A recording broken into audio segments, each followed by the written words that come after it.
کرنی پڑے گی۔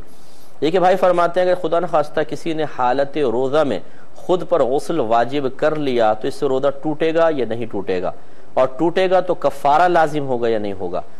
دیکھیں یاد رکھیں کہ کسی نے اگر غسل خود پر جان بوجھ کے واجب کر لیا تو اس سے روزہ ٹوٹ جائے گا۔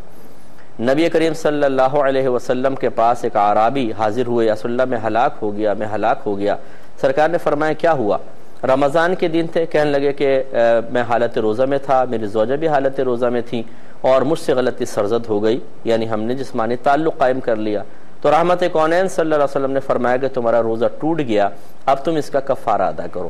عرض کیا رسول اللہ کفارہ کیا ہے؟ فرمایا 60 روزے لگاتار رکھو۔ ان عرابی نے عرض کیا رسول اللہ یہ روزوں کی وجہ سے ہی تو یہ مشکل آئی ہے، یعنی میں روزے میں صبر نہ کر سکا اور اس طرح ہو گیا، تو 60 روزہ صبر کیسے کر سکوں گا؟ تو سرکار نے شاید فرمایا تم 60 مسکینوں کو کھانا کھلا دو۔ عرض کیا رسول اللہ میں یہ بھی نہیں کر سکتا ہوں، میں غریب آدمی ہوں۔ تو رحمت کونین صلی اللہ علیہ وسلم نے فرمایا کہ بیٹھ جاؤ۔ تھوڑی دیر بعد ایک کھجور کا ٹوکرا سرکار کے پاس آیا، تو سرکار نے فرمایا وہ شخص کہاں ہے؟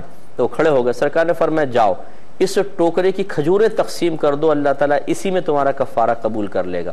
تو وہ عرابی فوراً بولے یا رسول اللہ یقین کیجئے کہ پورے مدینے میں مجھ سے زیادہ ان کھجوروں کا مستحق کوئی بھی نہیں ہے۔ تو سرکار نے شاید فرمایا جاؤ تم کھاؤ، اپنے گھر والوں کو کھلاؤ، اللہ تعالیٰ اسی میں کفارہ پورا کر دے گا۔ تو خلاصہ کلام یہ ہوا کہ معلوم ہوا کہ جسمانی تعلق قائم کرنے سے روزہ ٹوٹ جاتا ہے اور کفارے کا سبب بنتا ہے۔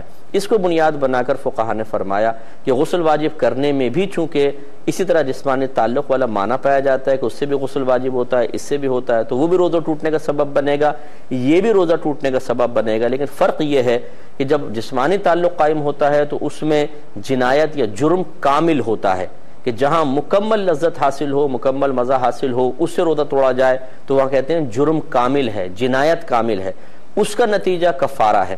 اور یہاں پر اگر خود اپنے اوپر غسل واجب کیا جائے تو اس میں بھی ایک یک گنا لذت تو ہے لیکن کامل نہیں ہے، تو لہٰذا یہاں جنایت ناقص کہلائے گی، اور جہاں جنایت ناقص ہوتی ہے وہاں کفارہ نہیں ہوتا بلکہ صرف قضا ہوتی ہے، لہٰذا اس فعل پر قضا ہے، روزہ ٹوٹ جائے گا اور قضا ہے۔ لیکن یاد رکھیں اگر کوئی اس کو عادت بنا لے کہ اس کے ذہن میں آ گیا کہ اچھا جی اچھا غسل واجب کر لوں گا تو زیادہ یہ ہے کہ بعد میں ایک روزہ رکھ لوں گا، کوئی بات نہیں، تو اب پہلی مرتبہ تو اس کو چھوٹ ملے گی، لیکن اگر اس نے دوبارہ ایسی حرکت کی تو اب یاد رکھیں کہ 2 حرکتیں مل کر اس کی جنایت کو ایک طرح سے کامل کر دیں گی، اور دوسری مرتبہ کرے گا تو اب اس کے اوپر کفارہ لازم ہوگا۔ یہ اچھی طرح ذہن میں رکھا جائے۔ ایک مختصر سا بریک لیں گے۔